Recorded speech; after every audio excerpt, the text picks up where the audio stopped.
Hola a todos. Hoy nos vamos a meter de lleno en algo fascinante, una conexión simbólica que es, bueno, increíblemente profunda. Vamos a ver qué une la crucifixión con un antiguo ritual judío.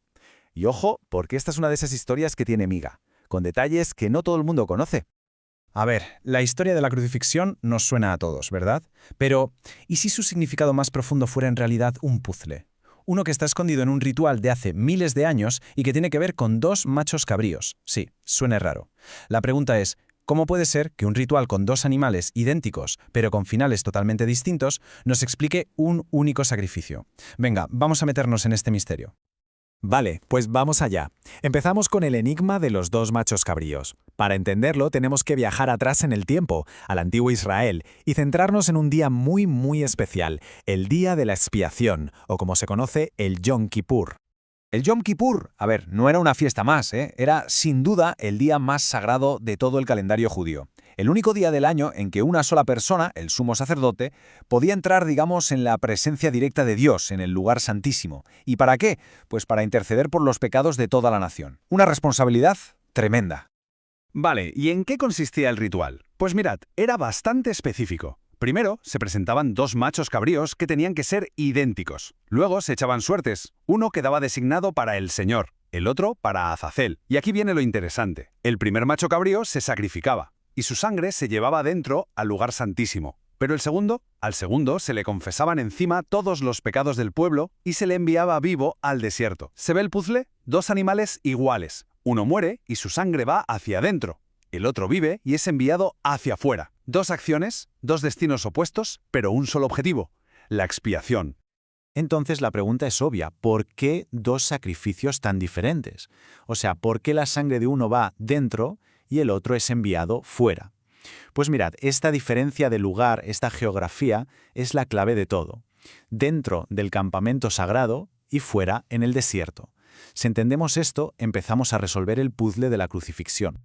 Muy bien, vamos con la segunda parte, la sangre derramada dentro de la ciudad. Vamos a resolver la primera mitad del enigma. Hablemos de ese macho cabrío para el Señor, el que era sacrificado y cuya sangre entraba en el lugar más sagrado. Esto, como vamos a ver, nos lleva directamente a lo que pasó dentro de las murallas de Jerusalén. Es que, si lo pensamos, antes de llegar a la cruz, la sangre de Cristo ya había empezado a derramarse, y no en un solo sitio. En Getsemaní, durante esa oración tan intensa, se dice que su sudor era como gotas de sangre. Luego en el pretorio, los azotes de los romanos, la corona de espinas, y después por la vía dolorosa, cargando la cruz por las calles de la ciudad, sangrando por las heridas. Es como un rastro de sangre que va marcando el camino por Jerusalén. La expiación ya había comenzado. Aquí es donde las piezas encajan. El primer macho cabrío, el que era para el Señor, se sacrificaba dentro del campamento y su sangre se llevaba al lugar santísimo. ¿Y qué vemos en Jerusalén? Vemos a Cristo derramando su sangre dentro de la ciudad, marcando un camino a través de ella. El propósito en ambos casos es el mismo, la expiación por sangre. Como dice el libro de Hebreos, sin derramamiento de sangre no hay perdón. La conexión es directa. ¡Perfecto! Ya hemos visto la primera parte. Ahora vamos con la segunda mitad del puzzle. Pasamos a la muerte fuera del campamento. Nos toca hablar del otro macho cabrío, el de Azazel, el que era enviado fuera. Esto, claro, nos lleva a un escenario totalmente distinto. Es que esta diferencia de lugares es fundamental. Dentro de la ciudad, en el monte Moria, estaba el templo. Era el campamento santo, el lugar donde se derramaba sangre para la expiación. Pero fuera de la ciudad estaba el Gólgota, el lugar de la calavera. Era el sitio impuro, el lugar de las ejecuciones, donde ocurría la muerte para la remoción, para quitar algo de en medio. Para que el sacrificio de Cristo cumpliera con todo el ritual, tenía que ocurrir en estos dos sitios. Tenía que abarcar ambos mundos, el de dentro y el de fuera. Y aquí la conexión es igual de fuerte. Al segundo macho cabrío, el de Azazel, se le confesaban los pecados encima, y era llevado fuera del campamento. ¿Y qué leemos sobre Cristo? Que se hizo pecado por nosotros y que sufrió fuera de la puerta. El macho cabrío era enviado a una tierra deshabitada, y Cristo fue ejecutado en el Gólgota, un lugar de muerte. El propósito del macho cabrío era la remoción completa del pecado, y el de Cristo, desarmar públicamente a los poderes espirituales y triunfar sobre ellos. No se trata solo de pagar por el pecado, sino de quitarlo de en medio, de llevárselo para siempre. De hecho, el apóstol Pablo usa una palabra griega muy específica, un término legal para hablar de esto. La palabra es cheirografon. ¿Y qué es eso? Pues imaginemos un certificado de deuda escrito a mano. un registro legal con todos los cargos de nuestra contra, todas nuestras faltas, nuestros errores, nuestras deudas morales, apuntadas en un papel que nos condenaba. Y entonces, en la cruz, justo en el último momento, Jesús pronuncia una sola palabra en griego. Una palabra que lo cambia absolutamente todo. La palabra es tetelestai. Y esto es clave, porque no significa se acabó o estoy acabado, significa pagado por completo.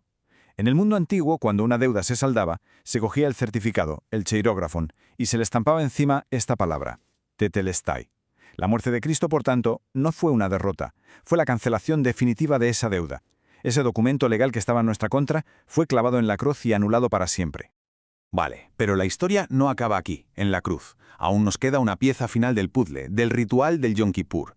¿Recordáis? El sumo sacerdote tenía que coger la sangre y llevarla al lugar santísimo. ¿Cómo encaja esto en la historia de Cristo? Vamos a verlo. Claro, aquí tenemos un pequeño problema, o eso parece. Cristo nunca entró en el lugar santísimo del templo de Jerusalén. De hecho, no podía. Primero, porque no era de la tribu de Leví, la tribu sacerdotal, sino de Judá. Y segundo, porque su sacerdocio era de un orden superior, el de Melquisedec. La clave está en entender que el santuario de la tierra, el templo, era solo, como dice Hebreos, una copia y sombra de lo que está en el cielo. Era una maqueta, no el edificio original. Si los comparamos, se ve clarísimo. El tabernáculo terrenal fue hecho por manos humanas. Era una copia temporal, una sombra. El celestial, en cambio, está hecho por el Señor. Es el original, el verdadero y eterno. Al terrenal entraba el sumo sacerdote una vez al año, y lo hacía con sangre de animales. Pero al celestial entró Cristo, una vez y para siempre, y lo hizo con su propia sangre. Un sacrificio perfecto como el suyo no podía presentarse en una copia imperfecta. Tenía que llevarse al original, al auténtico lugar santísimo, el cielo. Y hay una frase que a veces pasa desapercibida que nos da una pista. Cuando Jesús resucita y se le aparece a María Magdalena, le dice, no me retengas, porque todavía no he subido al Padre. Esto suena un poco raro, pero tiene un sentido sacerdotal muy profundo. Es como el sumo sacerdote en el Yom Kippur, que no podía ser tocado ni distraído hasta haber completado el ritual. Cristo, nuestro sumo sacerdote, tenía que hacer una parada primero, ascender y presentar su sacrificio ante el Padre en el santuario celestial. Así que si lo unimos todo, el proceso completo de la expiación queda así. Primero, la sangre se derrama en la tierra dentro de Jerusalén. Segundo, la muerte ocurre en la tierra fuera del campamento. Tercero, Cristo resucita. Cuarto, asciende al santuario celestial. Quinto, allí, como sumo sacerdote, presenta su propia sangre. Y sexto, el sacrificio es aceptado una vez para siempre. El ciclo se cierra. Lo que empezó en la tierra se completa en el cielo. Los dos machos cabríos, la expiación y la remoción, se cumplen en una secuencia perfecta. Y la consecuencia de todo esto fue inmediata. Un auténtico terremoto en el corazón de la fe judía. El velo del templo, esa cortina enorme que separaba a la gente de la presencia de Dios, se rasgó. Y no de cualquier manera, se rasgó de arriba a abajo. No fue una mano humana, fue una acción divina que decía, la barrera ha caído. Toda esta teología, todo este puzzle de los dos machos cabríos, nos explica cómo se rasgó ese velo. Pero claro, esto nos deja con una pregunta final, y quizá la más importante. ¿Qué significa hoy tener ese acceso directo a la presencia de Dios? Entender esto resuelve un enigma antiguo, sí, pero también nos abre una puerta. Y la pregunta que queda en el aire es, ¿qué hacemos con esa puerta abierta en nuestro día a día?